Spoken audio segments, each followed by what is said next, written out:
Seigneur, mais aussi pour pouvoir célébrer, chanter notre Seigneur. C'est pour lui que nous sommes ici. Et c'est pour lui que toi, tu es en train de suivre ce culte en ligne.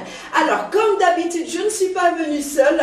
Je suis venue avec Tata Frédéric et tonton Josué. Amen. Alors, tu sais ce que nous avons l'habitude de faire avant de commencer ce culte. Nous allons tout remettre entre les mains du Seigneur.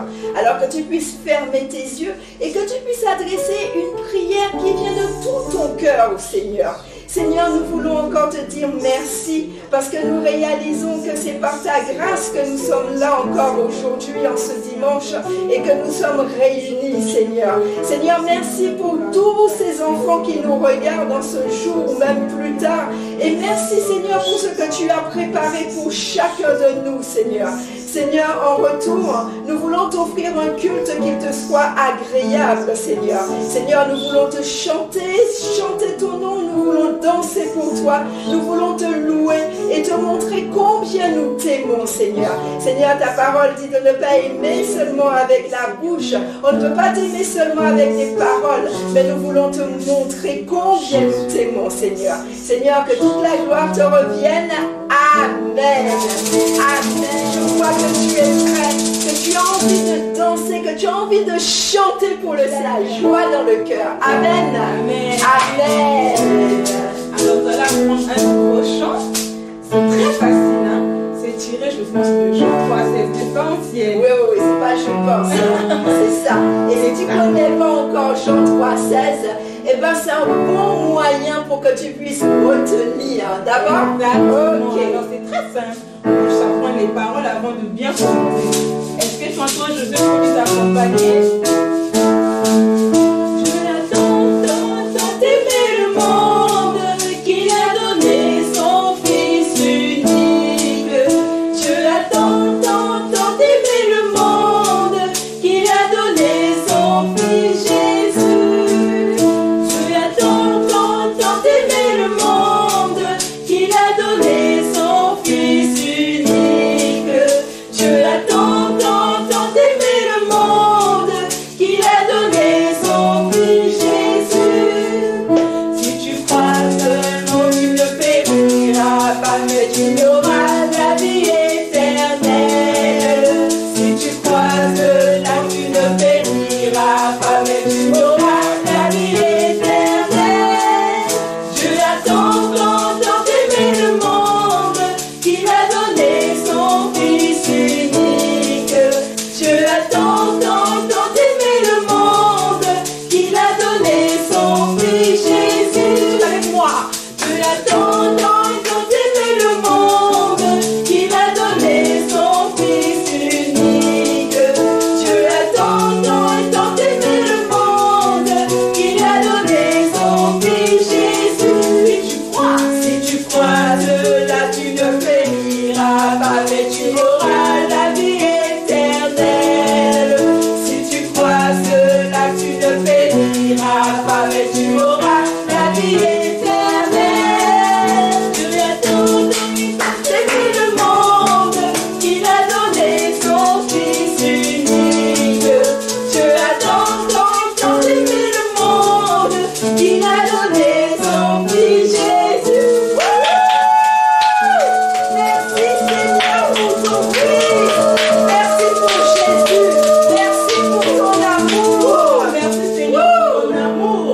Voilà ce chant qui dit l'amour de Dieu. Est-ce que je connais ce chant? Non, je suppose que tu connais ce chant, n'est-ce pas? Allez, on y va.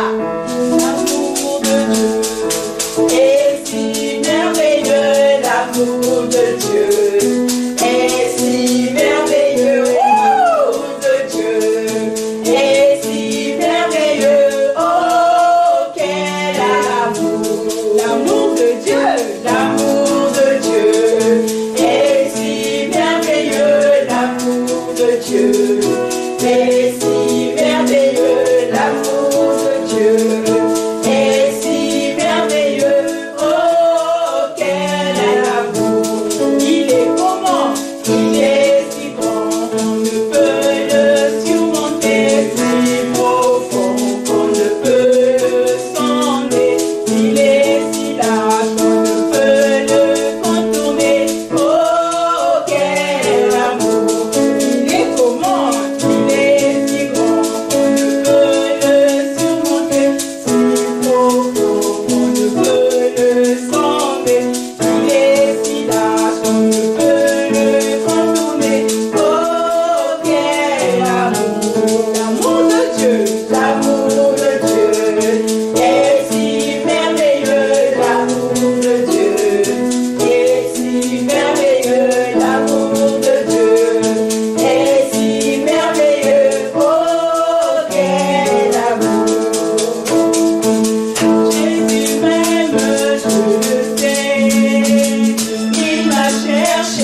tu réalises qu'il t'a cherché, qu'il t'a cherché et qu'il te cherche encore.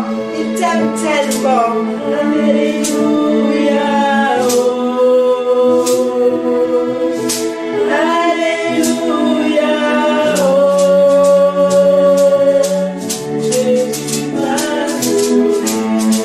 Tu es celui qui nous sauve, Seigneur. Tu es celui qui nous sauve.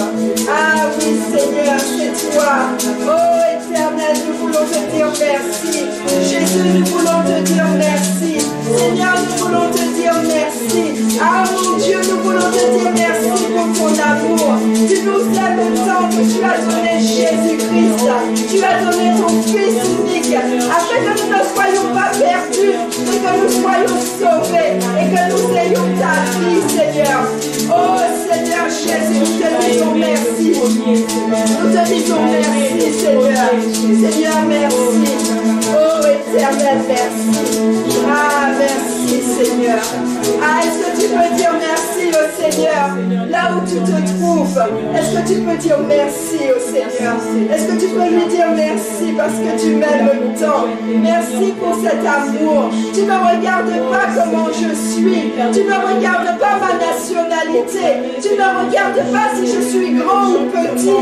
Tu m'aimes parce que tu as aimé tous les hommes. Tu aimes tous les hommes, Seigneur. C'est pour cela que tu as donné ton Fils Jésus-Christ afin que tous les hommes soient sauvés. Pas seulement une partie des hommes, pas seulement une partie de la terre, mais tu veux que tous les hommes soient sauvés.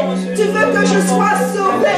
Tu veux que les tontons, les tatas soient sauvés. Tu veux que tous les enfants soient sauvés, Seigneur. Et nous te disons merci.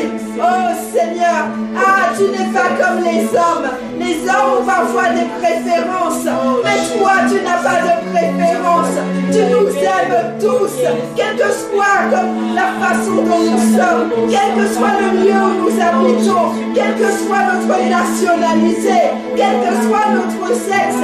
Tu aimes les filles et tu aimes les garçons. Tu n'as pas de préférence. Ah Seigneur, oh, tu n'as pas d'enfants chéris. Tu aimes tous les enfants. Oh Seigneur, merci. Merci pour cet amour.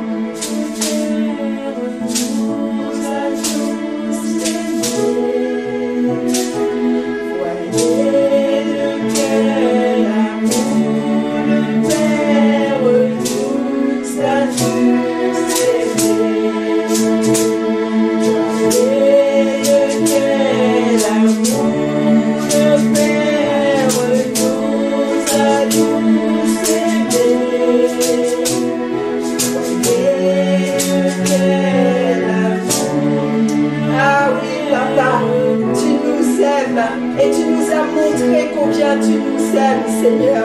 Tu nous as montré combien tu nous aimes. Ah, tu nous appelles tes enfants, Seigneur. Tes enfants, Jésus.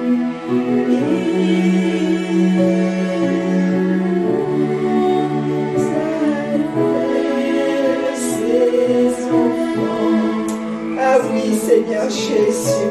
Tu nous as donné la possibilité de devenir tes enfants. Tu nous as donné la possibilité de devenir tes enfants, Seigneur. Ah, Seigneur, alors que nous étions perdus, alors que nous étions tellement loin de toi à cause du péché. Ah, Seigneur, alors que nous étions loin de toi, maintenant, Seigneur, nous sommes appelés tes enfants. Oh, Seigneur, merci parce que tu as permis que cela soit possible, Seigneur. C'est toi seul qui as permis cela, parce que tu as permis, tu as envoyé ton Fils Jésus sur la terre, afin qu'il puisse mourir à notre place et que nous puissions avoir ton pardon, Seigneur. Seigneur, c'est pour cela que maintenant nous sommes tes enfants, Seigneur. Seigneur, nous avons des parents, nous avons un papa sur terre, mais nous avons aussi un papa dans le ciel. Oh, nous avons un papa dans le ciel. Nous ne voulons pas l'oublier. Nous ne voulons pas oublier que nous avons un papa dans le ciel qui nous aime. Ah, est-ce que tu peux veux te rappeler cela. Je ne connais pas ta condition. Je ne sais pas si c'est difficile pour toi. Je ne sais pas, peut-être que tu ne connais même pas ton papa. Oh, peut-être que ton papa, il n'est plus là. Mais le Seigneur veut te dire encore en ce matin. Il veut te dire que dans le ciel, il y a un papa. Oh oui, il y a un papa qui t'aime. Il y a un papa qui te connaît. Un papa qui te connaît personnellement. Un papa qui te voit grandir. Un papa qui prend soin de toi. Un papa qui t'aime tellement. Il t'aime tellement qu'il a donné son fils unique pour toi. Alors souviens-toi. Ne sois pas triste en ce jour. Ne sois pas triste en ce jour parce que tu n'es pas seul. Ah, papa est avec nous encore en ce jour. Oh, merci Seigneur parce que tu es avec nous. Oh Seigneur, nous voulons te dire merci. Nous voulons te dire merci pour ta présence au milieu de nous. Seigneur, tu n'es pas seulement ici avec nous à l'église, mais je crois que tu es avec chaque enfant, quel que soit l'endroit où il est, quel que soit l'endroit où il est en train de suivre cette vidéo, Seigneur.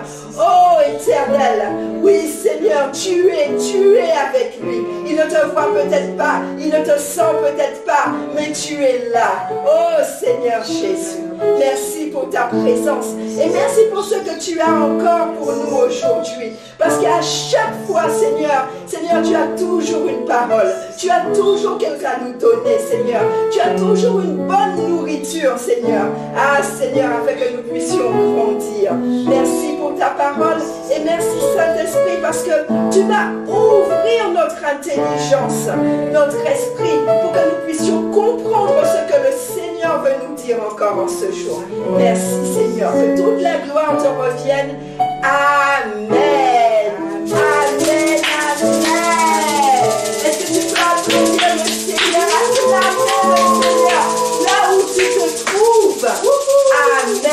Moi, je suis toujours dans la joie d'être avec le Seigneur. Je suis toujours dans la joie. Je ne sais pas si tu réalises, mais tu sais, c'est pas une corvée pour moi. Une corvée, c'est quelque chose qui est difficile. C'est pas quelque chose de difficile pour moi de faire le dimanche le culte pour toi. Ce n'est pas quelque chose. Tu sais, il y a des fois, on se dit, j'aime pas faire cela, j'aime pas faire cela. Mais pour moi, c'est tellement facile et ça me remplit de joie parce qu'il est question de Jésus. Je suis en train de parler de Jésus, de te parler de Jésus. Et dès qu'on parle de Jésus, cela me met en joie. Amen, amen. Alors j'espère que toi aussi, dès qu'on parle de Jésus, tu es en joie. Et est-ce que tu te souviens, depuis le mois d'avril, on a un merveilleux thème.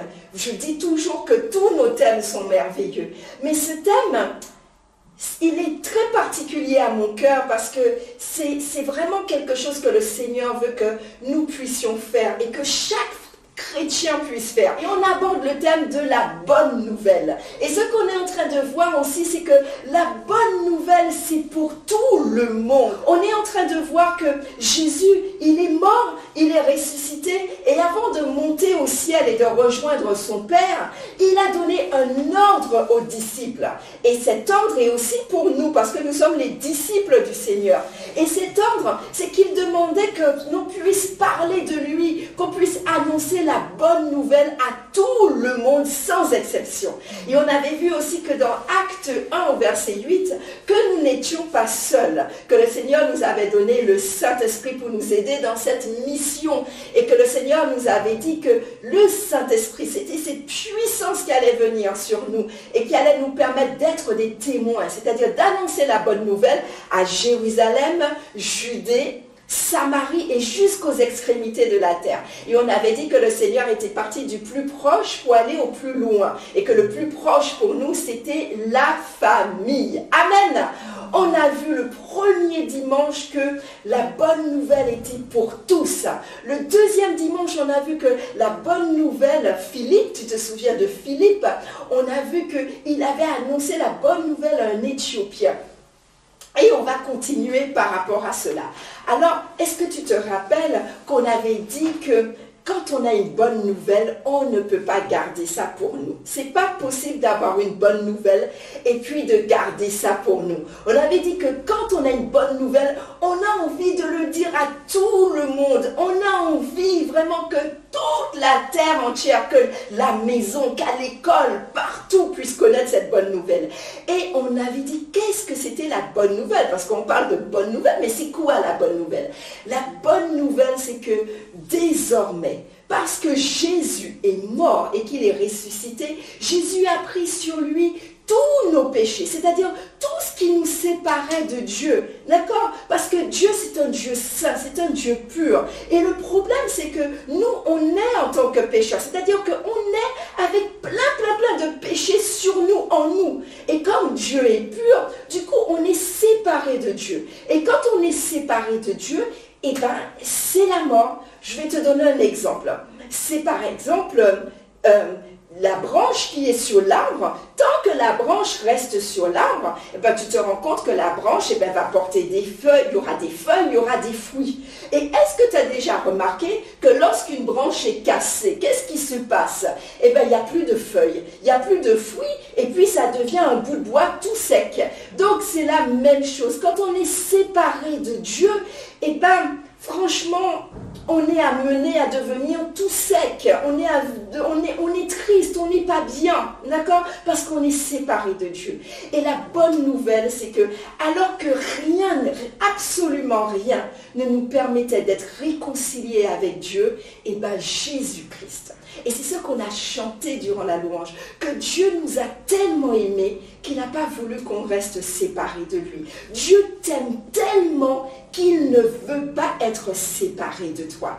Et c'est pour ça qu'il a envoyé Jésus, son Fils, qui n'avait pas de péché, qui faisait que des bonnes choses. Il faisait des miracles, il guérissait des malades.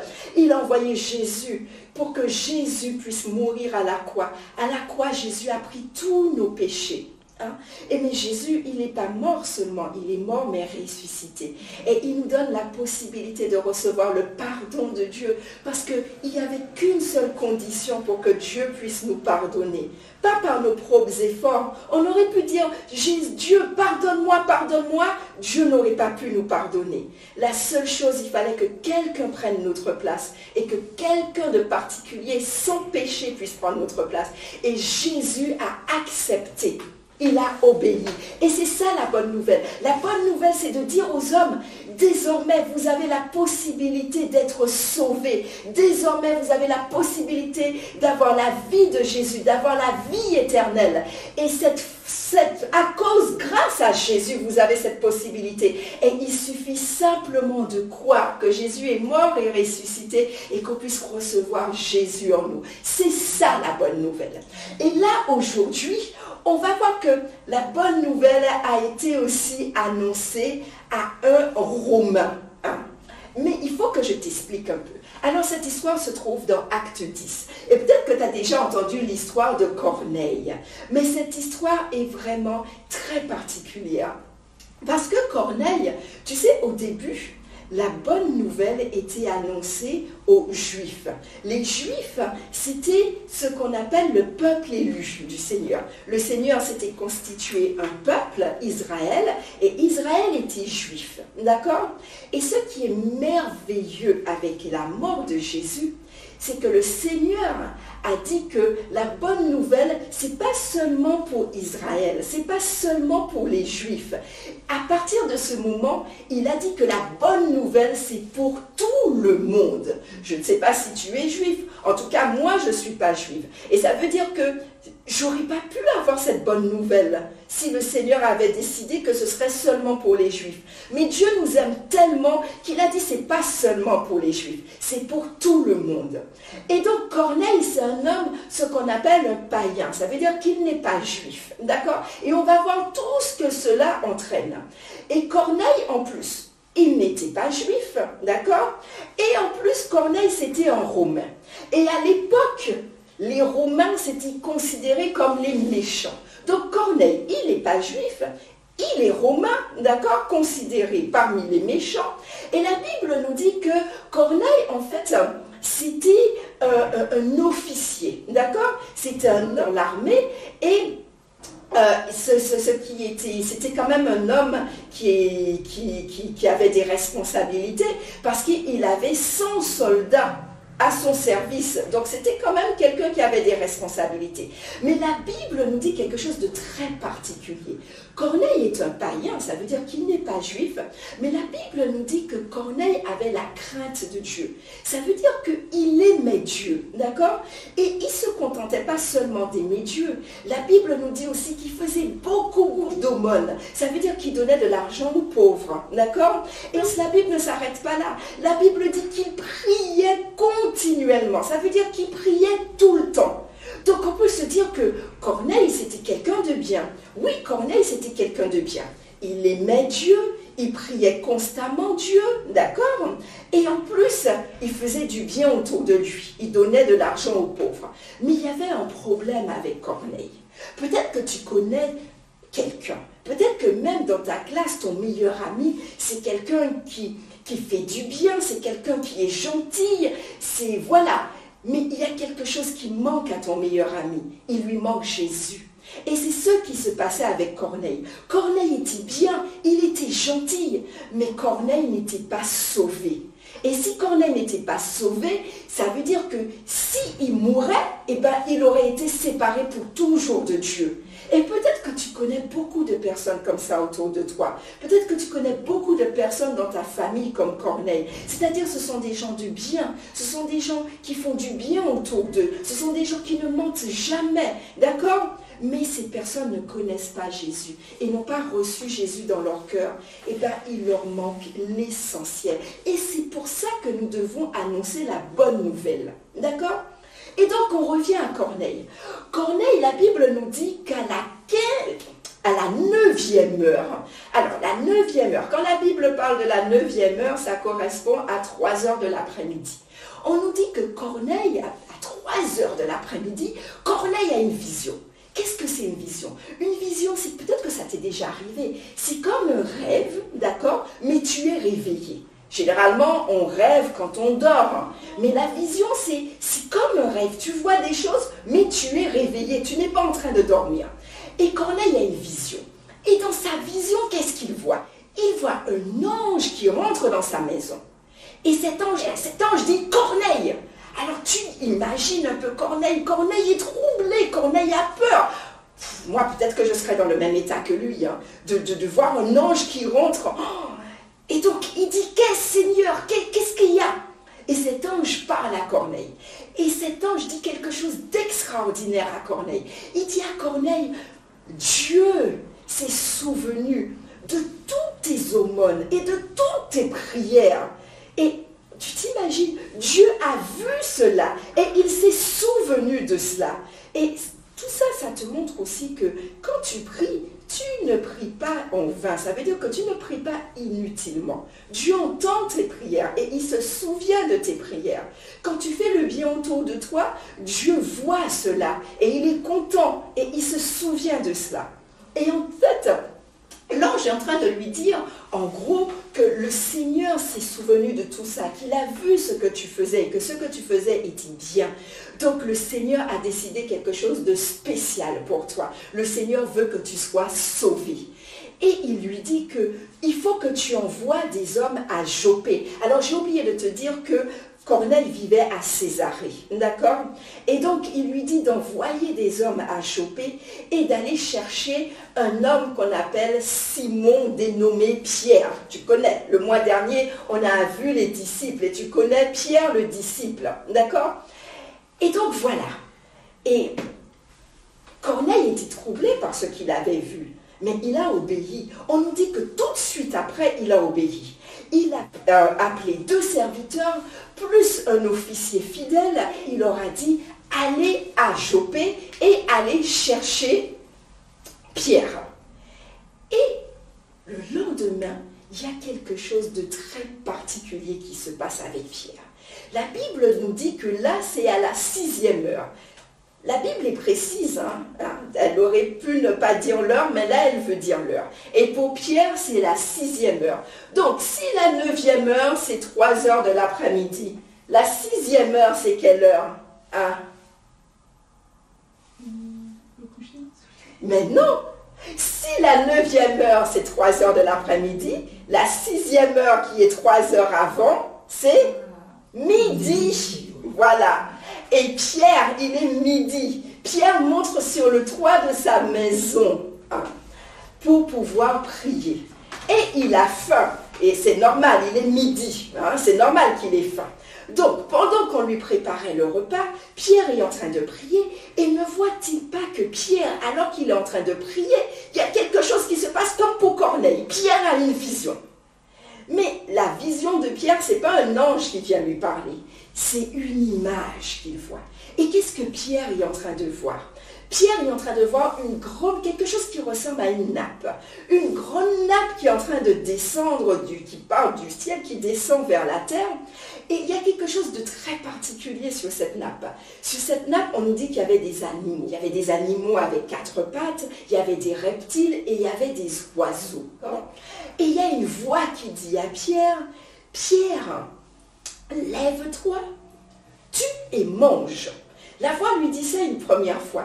Et Pierre dit, non, je ne peux pas manger ça parce que c'est impur. Tu sais, à l'époque, c'est vrai que dans la loi, il y avait plusieurs animaux qu'on ne pouvait pas manger. Et visiblement, sur cette nappe, c'était des animaux qui, a priori, étaient impurs. Et donc Pierre qui dit, non, je ne veux pas pécher, je ne veux pas me souiller, je ne peux pas manger cela. La voix lui dit une deuxième fois, Pierre, lève-toi, tue et mange. Et Pierre, il dit non. Et la voix lui dit, tu ne peux pas déclarer est pur ce que Dieu a déclaré pur. Ça veut dire que tu ne peux pas dire que c'est impur, tu ne vas pas manger, alors que Dieu te dit que c'est pur. Et cela s'est passé 3 fois. Et de la même façon que Corneille était troublé quand il a vu l'ange, Pierre aussi, ça l'a troublé cela. Il ne comprenait pas exactement qu'est-ce que ça signifiait. Et au même moment, il y a les hommes que Corneille a envoyés chercher Pierre qui arrivent chez Pierre. Parce que le chemin, quand même, c'était long. Ça ne se faisait pas en 5 minutes en voiture. C'était long. Et donc, ils arrivent. Et qu'est-ce que le Seigneur dit? La Bible nous dit que l'Esprit prévient Pierre. Et dit, Pierre, reçois-les, accueille-les et suis-les sans hésiter. Parce que c'est moi qui les envoie. Et pourquoi le Saint-Esprit est en train de dire ça à Pierre? Je vais t'expliquer pourquoi. Parce que ces hommes qui venaient chez Pierre n'étaient pas juifs. Et à l'époque, quand on était juif, parce que Pierre était juif, les juifs ne pouvaient pas se lier avec des non-juifs. Les juifs ne pouvaient même pas accueillir chez eux des non-juifs. Tu te rends compte? Ils ne pouvaient même pas parler, ils ne pouvaient pas se lier d'amitié. Ce n'était pas possible. Alors peut-être que si ces personnes se présentaient à Pierre, peut-être que Pierre n'allait pas ouvrir parce qu'ils n'étaient pas juifs. Mais c'est pour cela que l'Esprit a prévenu Pierre. Il a dit à Pierre, Pierre, tu vas ouvrir et tu vas les accueillir parce que c'est moi qui les envoie. Et en plus, l'Esprit dit sans hésiter. Tu fais tout cela sans hésiter. Et la Bible nous dit que non seulement Pierre a ouvert la porte, les a accueillis, mais en plus, Pierre leur a demandé de passer la nuit chez eux. C'était quelque chose d'inimaginable à l'époque. Qu'un juif puisse accueillir des non-juifs, déjà leur parler, déjà accueillir, et en fait, en plus, les proposer de passer du temps à la maison, de dormir à la maison. Et donc voilà, ils dorment. Le lendemain, ils reprennent la route et ils vont à Césarée. Pierre va à Césarée avec des personnes aussi de jour, et ils arrivent chez Corneille. Et quand ils arrivent chez Corneille, on se rend compte que Corneille, non seulement avait dit à toute sa famille de venir, mais avait aussi invité ses amis proches. Et c'est ce que le Seigneur veut nous faire comprendre, que la bonne nouvelle, c'est pour notre famille, mais pas seulement pour notre famille. La bonne nouvelle aussi, c'est pour tout le monde. C'est pour cela que Corneille, il n'a pas seulement invité sa famille, il a invité aussi ses amis. Et lorsque Pierre est rentré dans la maison, la Bible nous dit qu'il y avait du monde dans la maison, parce que Corneille savait qu'il y avait quelque chose de très particulier qui allait se passer. Et il a dit que si je dois recevoir cette chose, tout le monde aussi doit recevoir cette chose. Et donc Pierre arrive, et Pierre demande à Corneille pourquoi il lui a fait venir. Et Corneille lui explique que dans la vision, il a vu ça. Et c'est là que Pierre a commencé à comprendre. Et il s'est dit, mais je vois, je comprends enfin. Le Seigneur, en fait, est en train de me dire qu'il ne privilégie pas les Juifs. Il veut que tout le monde soit sauvé. Et c'est pour ça que le Seigneur lui a montré cette nappe, et avec ces animaux qui étaient impurs, que lui, il considérait comme impurs. Et le Seigneur lui disait non, c'est parce que je considère qu'ils sont purs. Et que le Seigneur est en train de lui dire que la bonne nouvelle, ce n'était pas seulement pour les Juifs, que c'était pour tout le monde, même ceux qu'on n'aimait pas, parce qu'à l'époque, les païens n'étaient pas aimés. La bonne nouvelle est pour tout le monde. La bonne nouvelle, c'est même pour ton ennemi. La bonne nouvelle, c'est même pour le camarade qui t'a donné un coup de pied. La bonne nouvelle, c'est pour tout le monde. Et là, Pierre a commencé à parler. Et la façon dont Pierre a parlé, parce que tu sais, des fois, tu peux dire, mais Tata, comment je peux annoncer la bonne nouvelle autour de moi? C'est pas évident. Hein? Tu peux te poser cette question. Et là, Pierre nous montre exactement comment annoncer la bonne nouvelle. La première chose que Pierre a dite, il a dit que Jésus a reçu la puissance de Dieu. Et avec cette puissance, Jésus allait de lieu en lieu et faisait du bien à tout le monde et qui guérissait les malades.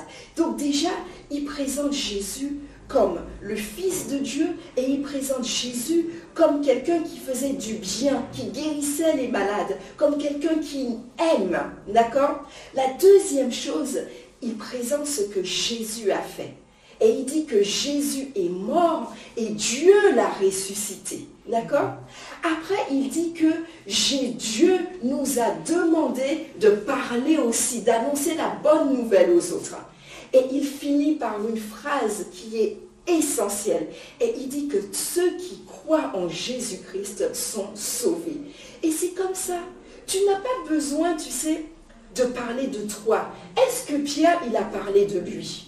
Il est question que de Jésus. Et je te l'ai déjà dit lors de la dernière question, les précédentes leçons. Il est question que de Jésus.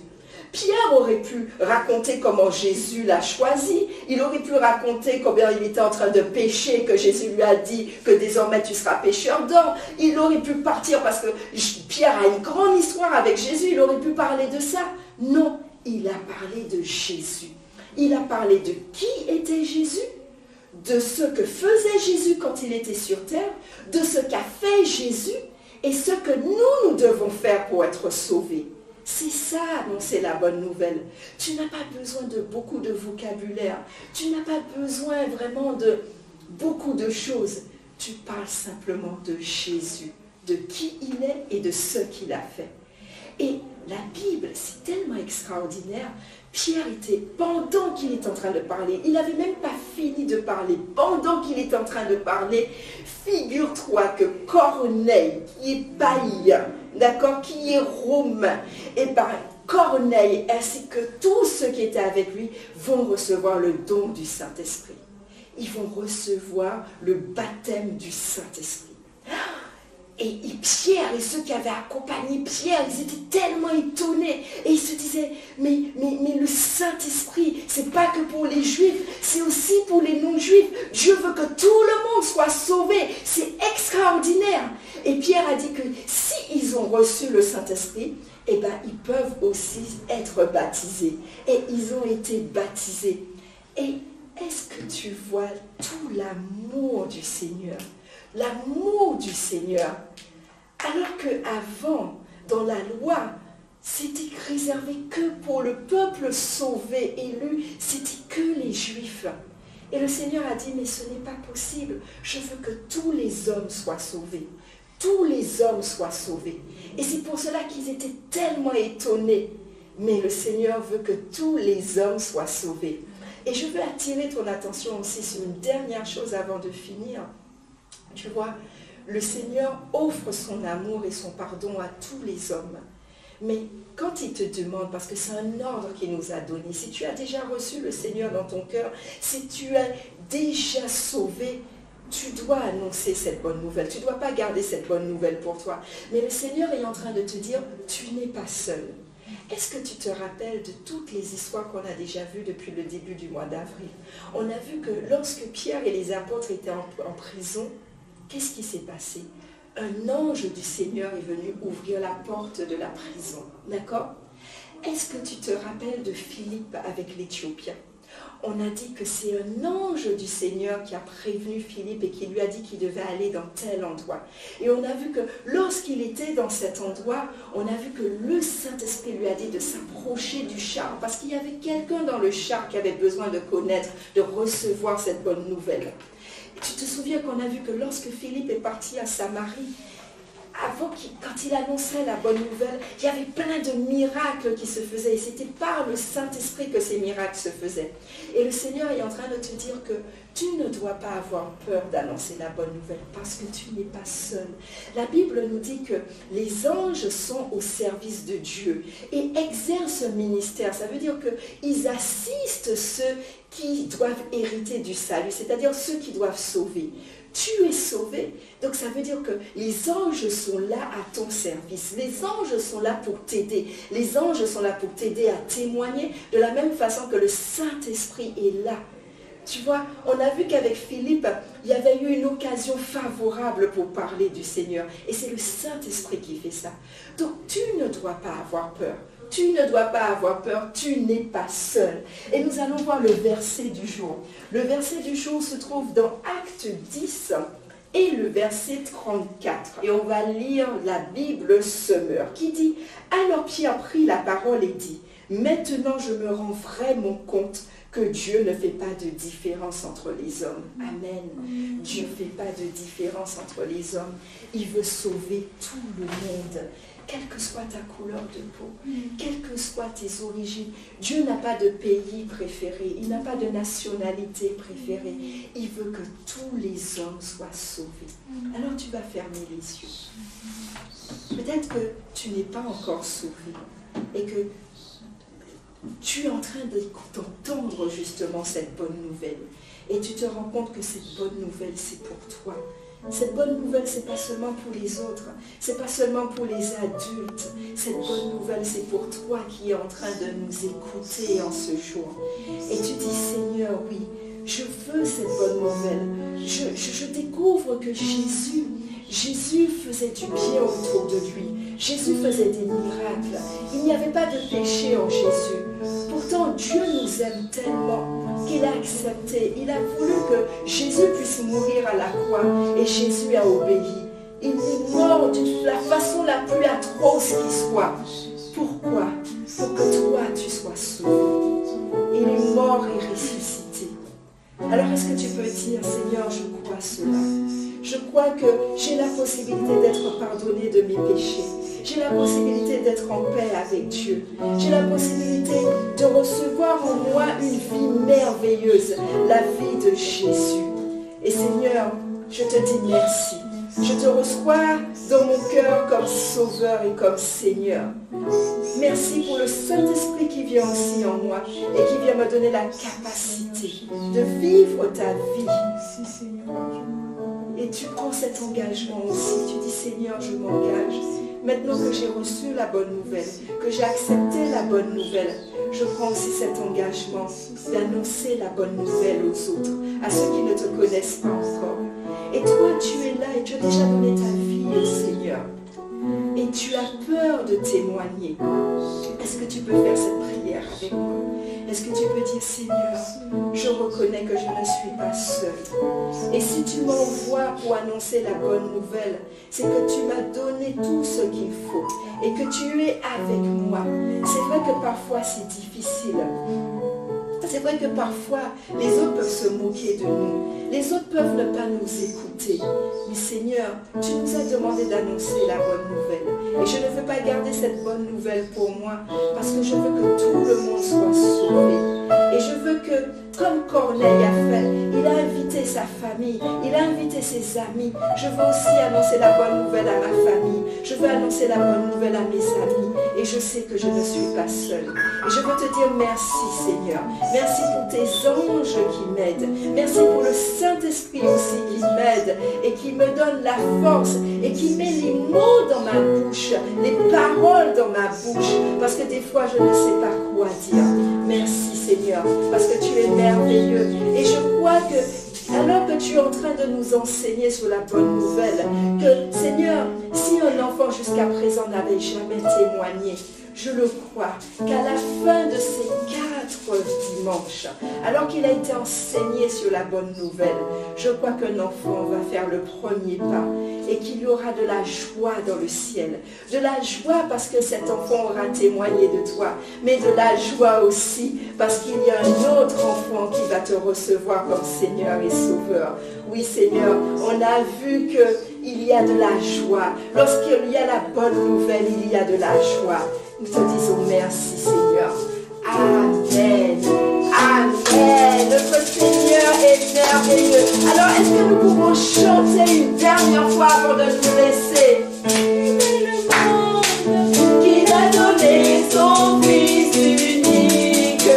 Dieu a tant aimé le monde qu'il a donné son Fils Jésus. Si tu crois que la vie ne périra pas, mais tu auras la vie éternelle.